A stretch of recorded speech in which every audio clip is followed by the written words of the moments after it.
ಮತ್ತೆ ಬಾಗಲಕೋಟೆಯಲ್ಲಿ ಚುನಾವಣೆ ಆಯ್ತಲ್ಲ, 10 ವರ್ಷ ನಸೀರ್ ಅಹಮದ್ಗೆ ವಜಾ ಮಾಡಿದೆ ಅಂದ್ರೆ ಹೈಕಮಾಂಡ್ ಅವರು ಇದ್ರ ಬಗ್ಗೆ ನೀವು ಏನ್ ಹೇಳ್ತೀರಿ? ನಮಸ್ಕಾರ. ತಾವು ಹೇಳ್ದಂಗೆ ಸುಮಾರು ಒಂದು 3-4 ದಿವಸ ಹಿಂದೆಯಿಂದ ಒಂದು ಅದು ಏನಂದರೆ, ನಮ್ಮ ಮುಸ್ಲಿಂ ಮುಖಂಡರವ್ರ ಜೊತೆ ಒಂದು ಬೇರೆ ರೀತಿಯ ಅಪಪ್ರಚಾರಗಳು ಮತ್ತೆ ಅವರ ಮೇಲೆ ಪಿತೂರಿ ಮಾಡುವಂತ ಕೆಲವು ನಮ್ಮ ಮುಸ್ಲಿಂ ನಾಯಕರಾಗಿರುವಂತರು ಈ ಸುದ್ದಿ ಹಬ್ಬಿಸಿ ಇಡೀ ನಮ್ಮ ರಾಜ್ಯಕ್ಕೆ ಅಲ್ಪಸಂಖ್ಯಾತರ ಮತ್ತು ಹಿಂದುಳಿದವರ ಬ್ಯಾಕ್ವರ್ಡ್ಸ್ ಕಮ್ಯುನಿಟಿ ಅವರಿಗೆ ಧಕ್ಕೆ ತರುವಂತ ಒಂದು ಕೆಲಸ ಮಾಡಿದ್ದಾರೆ. ಇದರ ಹಿನ್ನೆಲೆಯಲ್ಲಿ ನಾನು ಹೇಳೋದಿಷ್ಟೇ ಏನಂದ್ರೆ, ನೋಡಿ, ನಜೀರ್ ಅಹಮದ್ ಸಾಹೇಬರು, ನಮ್ಮ ಮುಖಂಡರಾದ ನಜೀರ್ ಅಹಮದ್ ಸಾಹೇಬರು ಶೇಕಡ 40-45 ವರ್ಷಗಳಿಂದ ಅವರ ರಾಜಕೀಯ ಇತಿಹಾಸ ಇದೆ. ಅವರು ಮಾಡಿರುವಂತ ಕಾರ್ಯಕ್ರಮಗಳು, ಅವರು ಮಾಡಿರುವಂತ ಕೆಲಸ ಕಾರ್ಯಕ್ರಮಗಳು ಮತ್ತೆ ಸೇವೆ ಯಾವ ರೀತಿ ಸಲ್ಲಿಕೆ ಮಾಡ್ಕೊಂಡು ಬಂದಿದ್ದಾರೆ ಸುಮಾರು 40-45 ವರ್ಷಗಳಿಂದ, ಅದು ಎಲ್ಲರಿಗೂ ಕಣ್ಮುಂದೆ ಇರುವಂತದ್ದು, ಎಲ್ಲರೂ ನೋಡಿರುವಂತವ್ರದ್ದು. ಯಾವುದೇ ವಿಷಯಕ್ಕೆ ಅನ್ವಾಂಟೆಡ್ಲಿ ವಿತೌಟ್ ಎನಿ ರೀಸನ್ ಅವರಿಗೆ ಜವಾಬ್ದಾರಿ ಕೊಟ್ಟಿದ್ರು ರಾಜ್ಯ ಸರ್ಕಾರದಿಂದ ಮತ್ತು ಹೈಕಮಾಂಡ್ ನಿಂದ. ಬಾಗಲಕೋಟೆಗೆ ಅಬ್ಸರ್ವರ್ ಆಗಿ ಜವಾಬ್ದಾರಿ ಏನ್ ಕೊಟ್ಟಿದ್ರು, ಆ ಜವಾಬ್ದಾರಿಗೆ ತಕ್ಕಂತೆ ಅವರು ಕೆಲಸ ಮಾಡಿದ್ದಾರೆ. ಇರೋ ದಾವಣಗೆರೆ ವಿಷಯ ಬಂದಾಗ ನಾನು ಹೇಳೋದಿಷ್ಟೇ, ಡಿಸಿಪ್ಲಿನರಿ ಆಕ್ಷನ್ ಏನ್ ತಗೊಂಡಿದ್ದಾರೆ ಇವತ್ತು ವಿತೌಟ್ ಎನಿ ಶೋಕಾಸ್ ನೋಟಿಸ್. ಅವರಿಗೆ ಯಾವುದೇ ರೀತಿಯ ಸಮಯ ಮತ್ತೆ ಅವರ ಮೇಲೆ ಮಾಡಿರುವಂತ ಅಪಪ್ರಚಾರ ಮೇಲೆ ಯಾವುದೇ ರೀತಿಯ ಕ್ಲಿಯರೆನ್ಸ್ ತಗೊಳ್ಳಂಗೆ ಅವ್ರಿಗೆ ಪಕ್ಷದಿಂದ ವಜಾ ಮಾಡಿದ್ದಾರೆ, ಇದು ಅವರ ಸ್ಥಾನಮಾನದಿಂದ ವಜಾ ಮಾಡಿದ್ದಾರೆ. ಅದು ನಿಜಕ್ಕೂ ಇಡೀ ರಾಜ್ಯಕ್ಕೆ ಮತ್ತೆ ಅಲ್ಪಸಂಖ್ಯಾತರಿಗೆ, ಮುಖ್ಯವಾಗಿ ಅಲ್ಪಸಂಖ್ಯಾತರಿಗೆ, ಬ್ಯಾಕ್ವರ್ಡ್ ಕಮ್ಯುನಿಟೀಸ್ಗಳಿಗೆ ಧಕ್ಕೆ ತರುವಂತ ಕೆಲಸ ಆಗಿರುವಂತದ್ದು. ಈ ಹಿನ್ನೆಲೆಯಲ್ಲಿ ನಾನು ಹೇಳೋದು ಇಷ್ಟೇ ಏನಂದರೆ, ನಿಧನರಾಗಿರುವಂತರ ಶಾಮ್ಲು ಶಂಕರಪ್ಪ ಅವರು, ಅವರ ಪುತ್ರರಾದ ಮಲ್ಲಿಕಾರ್ಜುನ್ ಅವರು, ಅವರ Mrs MP, current MP Mrs Mallikarjuna ಅವರ ಮಿಸಸ್ ಏನ್ ಮಾಡಿದಾರೆ ಅಂದ್ರೆ, ಎಲೆಕ್ಷನ್ ಮುನ್ನಡೆ, ಎಲೆಕ್ಷನ್ ಯಾವ ರೀತಿ ಎಲೆಕ್ಷನ್ ಡೇಟ್ ಅನೌನ್ಸ್ ಆಯ್ತದೆ, as a party member of parliament individual ಆಗಿ ತನ್ನ ಮಗನ ಜೊತೆ ಹೋಗಿ ಇಂಡಿಪೆಂಡೆಂಟ್ ಆಗಿ ನಾಮಿನೇಷನ್ ಫೈಲ್ ಮಾಡ್ತಾರೆ. ಈ ರಾಜ್ಯ ಸರ್ಕಾರದಲ್ಲಿ ನಮ್ಮ DCC ಪ್ರೆಸಿಡೆಂಟ್ ಆದ DK ಶಿವಕುಮಾರ್ ಸಾಹೇಬರಾಗಿರ್ಬೋದು ಅಥವಾ ನಮ್ಮ ಮುಖ್ಯಮಂತ್ರಿ ಆದ ಸಿದ್ದರಾಮಯ್ಯ ಸಾಹೇಬರಾಗಿರ್ಬೋದು, ಯಾಕೆ ಅವರ ಮೇಲೆ ಡಿಸಿಪ್ಲಿನರಿ ಆಕ್ಷನ್ ತಗೊಂಡಿಲ್ಲ? ಯಾವ ಮಟ್ಟಕ್ಕೆ ಸಂದೇಶ ಹೋಗಿದೆ ಅಂದ್ರೆ, ನಮ್ಮ ಮೈನಾರಿಟೀಸ್ ಕಮ್ಯುನಿಟಿ ಈ ನಮ್ಮ ಎಲೆಕ್ಷನ್ ಮುಖಾಂತರ ಸುಮಾರು ಶೇಕಡ 99% ಹೇಳಿದ್ರು ತಪ್ಪಿಲ್ಲ, ಒಂದೇ ಕಡೆ ಒಂದೇ ಪಕ್ಷಕ್ಕೆ, ನಾವು ಕಾಂಗ್ರೆಸ್ ಪಕ್ಷಕ್ಕೆ ಮತವನ್ನು ಕೊಟ್ಟಿದ್ದೀವಿ. ಆ ಕೊಟ್ಟಿರೋದಕ್ಕೆ ಸಾಧನೆ ನಮ್ಗೆ ಇವತ್ತು ನಮ್ಮ ನಾಯಕರುಗಳಿಗೆ ವಜಾ ಮಾಡುವಂತ ರೀತಿಯಲ್ಲಿ ನಮ್ಗೆ ಮನಸ್ಸಿಗೆ ನೋವಾಗದಂತ, ಧಕ್ಕೆ ತರುವಂತ ಕೆಲಸ ಒಂದಾಗಿದೆ. ಇದಕ್ಕೆ ನಿಜಕ್ಕೂ ಆಶ್ಚರ್ಯ ತಂದಿರುವಂತ ಕೆಲಸ ಇದು. ನಾವು ಹೈಕಮಾಂಡ್ ಅಲ್ಲಿ ಮತ್ತೆ ನಮ್ಮ ರಾಜ್ಯದ ನಾಯಕರಲ್ಲಿ ಮನವಿ ಏನಂದ್ರೆ, ಇದು ಈ ಕೂಡಲೇ ಇದನ್ನು ಹಿಂಪಡಿಬೇಕು. ಆದಷ್ಟು ಬೇಗ ನಜೀರ್ ಅಹಮದ್ ಸಾಹೇಬರನ್ನ ಸ್ಥಾನಮಾನದಿಂದ ಅವರಿಗೆ ಗೌರವತ್ತ ರೀತಿಯಲ್ಲಿ ಅವ್ರ ಜೊತೆ ನಡ್ಕೋಬೇಕು. ಯಾವುದೇ ರೀತಿಯ ಶೋಕಾಸ್ ನೋಟಿಸ್ ಕೊಟ್ಟಂಗೆ ಅವರ ಮಾಡಿರೋ ಏನ್ ನಿಮ್ಮ ಹತ್ರ ಯಾವುದೇ ರೀತಿಯ ಎವಿಡೆನ್ಸ್ ಅಥವಾ ಪ್ರೂಫ್ ಅಥವಾ ಅವ್ರಿಗೆ ಕೇಳುವಂತ ಸಂದರ್ಭ ತಗೋ ಬಂದಿಲ್ಲ. ಅದು ನಿಜಕ್ಕೂ ಅನ್ಯಾಯ, ನಮ್ಮ ಇಡೀ ಕಮ್ಯುನಿಟಿಗೆ, ರಾಜ್ಯದಲ್ಲಿ ಇಡೀ ಕಮ್ಯುನಿಟಿಗೆ ಅನ್ಯಾಯ ತಂದಾಗಿದೆ. ತಿರ್ಗಾ ಪರಿಶೀಲನೆ ಮಾಡಿ, ಯಾಕಂದ್ರೆ ರಾಜ್ಯದಲ್ಲಿ ಒಂದು ಕೆಟ್ಟ ಸುದ್ದಿ ಹರಡ್ತಾ ಇದೆ. ಅದು ಯಾವ ರೀತಿ ಹರಡ್ತಾ ಇದ್ರೆ ಅಂದ್ರೆ, ನಮ್ಮ ಬೈ ಎಲೆಕ್ಷನ್ ಫಲಿತಾಂಶ ಮುನ್ನಡೆ ರಾಜ್ಯ ಸರ್ಕಾರ ಶೇಕ್ ಆಗಿದೆ.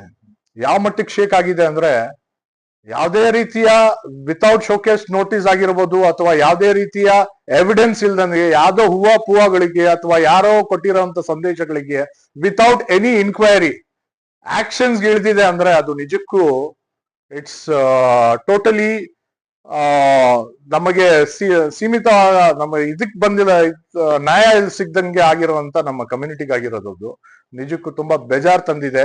ದಯವಿಟ್ಟು ಹೈಕಮಾಂಡರ್ ಅಲ್ಲಿ ಆಗಿರ್ಬೋದು ಅಥವಾ ನಾವು ನಮ್ಮ ರಾಜ್ಯದ ಮುಖ್ಯಮಂತ್ರಿಗಳು ಮತ್ತು ಡಿಸಿಸಿ ಪ್ರೆಸಿಡೆಂಟ್ ಆಗಿರುವಂತ ನಮ್ಮ ಶಿವಕುಮಾರ್ ಸಾಹೇಬರದಲ್ಲಿ ಎಲ್ಲರದಲ್ಲಿ ಮನವಿ, ಈ ಕೂಡಲೇ ಇಮಿಡಿಯೇಟ್ ಆಗಿ ತಾವು ಅವರಿಗೆ ಸ್ಥಾನಮಾನದಿಂದ ಅವ್ರಿಗೆ ಯಾವ ರೀತಿ ನೀವು ವಿತೌಟ್ ಎನಿ ಇನ್ಫಾರ್ಮೇಶನ್ ಅವ್ರಿಗೆ ವಜಾ ಮಾಡಿದ್ದೀರಾ ಅದನ್ನ ಹಿಂಪಡಿಬೇಕು.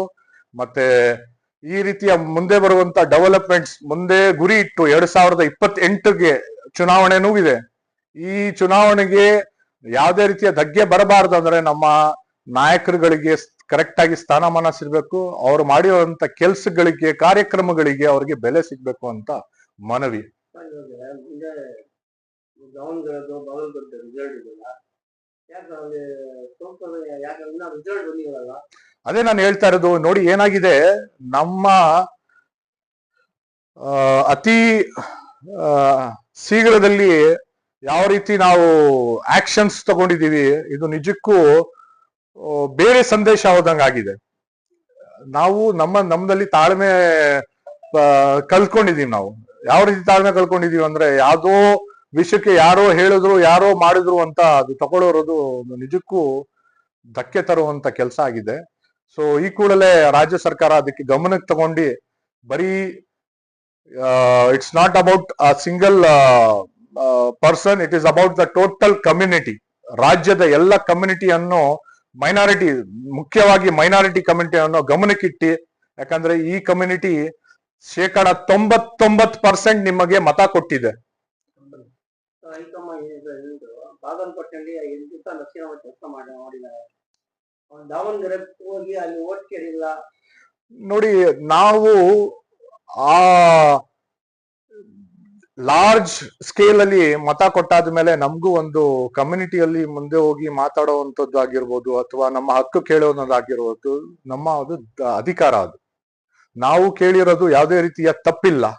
ಅದಕ್ಕೆ ಮನವೊಲಿಸಿ ಯಾವುದೇ ರೀತಿಯ ಬೇರೆ ಅವಕಾಶಗಳು ಮುಂದೆ ಬರುವ ದಿನಗಳಲ್ಲಿ ಅವಕಾಶ ಮಾಡಿಕೊಡ್ಬಹುದು ಅಂತ ಮನವೊಲಿಸಿದ್ರೆ ಖಂಡಿತವಾಗಿ ಆ ರೀತಿ ಆಗುವಂತ ಸಾಧ್ಯತೆ ಇಲ್ಲ. ಮತ್ತೆ ಅವರಿಗೆ ಕೊಟ್ಟಿರುವಂತ ಜವಾಬ್ದಾರಿ ಅವ್ರು ನಿಭಾಯಿಸಿದ್ದಾರೆ. ನಜೀರ್ ಅಹಮದ್ ಸಾಹೇಬರು ಕೊಟ್ಟಿರುವಂತ ಜವಾಬ್ದಾರಿ ನಿಭಾಯಿಸಿದ್ದಾರೆ. ಕಮಿಟಿ ಮಾಡಿ ಕಳಿಸಿದ್ದಾರೆ. ಅದು ಕಂಪ್ಲೀಟ್ಲಿ ಬಾಗಲಕೋಟೆಯಲ್ಲಿ 8 ದಿವಸ ಅವರ ಸರ್ವಿಸ್ ಅನ್ನು ಕೊಟ್ಟು ಪಕ್ಷ ವಿರುದ್ಧ ಎಲ್ ಮಾಡಿದ್ದಾರೆ. ಅವಾಗ ಇದೇ ಮಾತಿಗೆ ನಾವು ಹೇಳಕ್ ಹೋದ್ರೆ ನಿಧನ ಆಗಿರುವಂತ ಶಾಮಲಿ ಶಿವಶಂಕರಪ್ಪ ಅವರು 2018 ಎಲೆಕ್ಷನ್ ಅಲ್ಲಿ ನಮ್ಮ ಯಡಿಯೂರಪ್ಪ ಅವರ ಮಗನ ಪರವಾಗಿ ಮತ ಕೇಳಿದ್ರು. ಯಾಕೆ ಆ ಟೈಮಲ್ಲಿ ಡಿಸಿಪ್ಲಿನರಿ ಆಕ್ಷನ್ ತಗೊಂಡಿಲ್ಲ? Why it has not been taken at those times? ಆದ್ರೆ ನಾವು ಲೆಕ್ಕಕ್ಕಿಲ್ವಾ?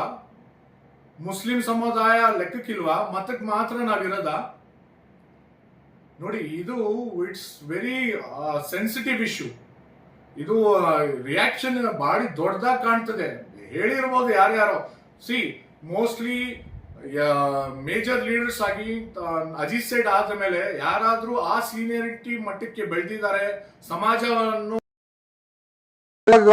ಅಥವಾ ಸಮಾಜದ ಎಲ್ಲಾ ಜಿಲ್ಲೆಯ ಮುಖಂಡರುಗಳಿಗೆ ಒಕ್ಕಟ್ಟಾಗಿ ಅವರ ಸ್ಟ್ರೆಂಥನ್ ಮಾಡುವ ದೊಡ್ಡ ಪಾತ್ರ ಯಾರ್ದಾಗಿದ್ರೆ ಅಂದ್ರೆ ಅದು ನಮ್ಮ ಮುಖಂಡರಾದ ನಜೀರ್ ಅಹಮದ್ ಸಾಹೇಬರ್ ಆಗಿರ್ಬೋದು ಮತ್ತು BZ ಜಮೀರ್ ಅಹಮದ್ ಸಾಹೇಬರ್ ಆಗಿರ್ಬೋದು. ಇವರ ದೊಡ್ಡ ಪಾತ್ರ ಈ ರಾಜ್ಯದಲ್ಲಿದೆ. ಕೋಲಾರದಲ್ಲಿ MLA 15 ದಿವಸ MLA ಆಗ್ಬೇಕು ಅಂದ್ರೆ ಕಾರಣ ನಸೀರ್ ಅಹಮದ್ ಅವರು. ಖಂಡಿತವಾಗೂ ಕೋಲಾರದಲ್ಲಿ ಆಗಿರ್ಬೋದು. ಬರೀ ಕೋಲಾರದಲ್ಲಿ ಅಂತ ಇಲ್ಲ, ಇಡೀ ಜಿಲ್ಲೆಯಲ್ಲಿ, ರಾಜ್ಯದಲ್ಲಿ, ಎಲ್ಲ ಜಿಲ್ಲೆಗಳಲ್ಲಿ ಪ್ರವಾಸ ಮಾಡಿ ಅವರದೇ ಆದಂತ ವರ್ಚಸ್ ಇಂದ ಇಡೀ ಸಮುದಾಯದ ಮತಗಳನ್ನು ಸೆಳೆಯಲು ದೊಡ್ಡ ಷಡ್ಯಂತ್ರ ಮಾಡಿ ಅವರ ಕೆಲಸವನ್ನು ಮಾಡಿದ್ದಾರೆ. ಅದರಲ್ಲಿ ಎಣ್ಣೆ ಮಾತಿಲ್ಲ. ಯಾಕಂದ್ರೆ ಲಾಸ್ಟ್ ಎಲೆಕ್ಷನ್ ಕಂಪ್ಲೀಟ್ ರಿಸಲ್ಟ್ ಎಲ್ಲರ ಮುಂದೆ ಇದೆ. ಕಮ್ಯುನಿಟಿ ಮತ ಒಡೆದಂಗೆ ಒಂದೇ ಕಡೆ ಒಂದೇ ಕಾಂಗ್ರೆಸ್ ಪಕ್ಷಕ್ಕೆ ಮತ ಬರಬೇಕಾದ್ರೆ it's A historical part of the election.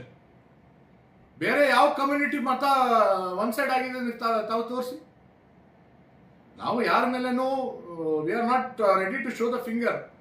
But ಈ ಕಮ್ಯುನಿಟಿ ನಮಗೆ ಅಷ್ಟು ದೊಡ್ಡ ಸಂಖ್ಯೆಯಲ್ಲಿ ನಿಮಗೆ ಮತ ಕೊಟ್ಟು ಕಾಂಗ್ರೆಸ್ನ ಬಲಿಷ್ಠವಾಗಿ ಮಾಡಿ ರಾಜ್ಯದಲ್ಲಿ ಒಂದು ಒಳ್ಳೆ ಮೆಸೇಜ್ ಕೊಟ್ಟು ಸುಖವಾಗಿ ಎಲ್ಲ ಕಮ್ಯುನಿಟಿಯನ್ನು ಸೇರಿಸ್ಕೊಂಡು ಹೋಗುವಂತಹ ಮುಖಂಡರುಗಳಿಗೆ ಇವತ್ತು ನೀವು ವಜಾ ಮಾಡ್ತಾ ಇದ್ದೀರಾ without any showcase notice, without any information.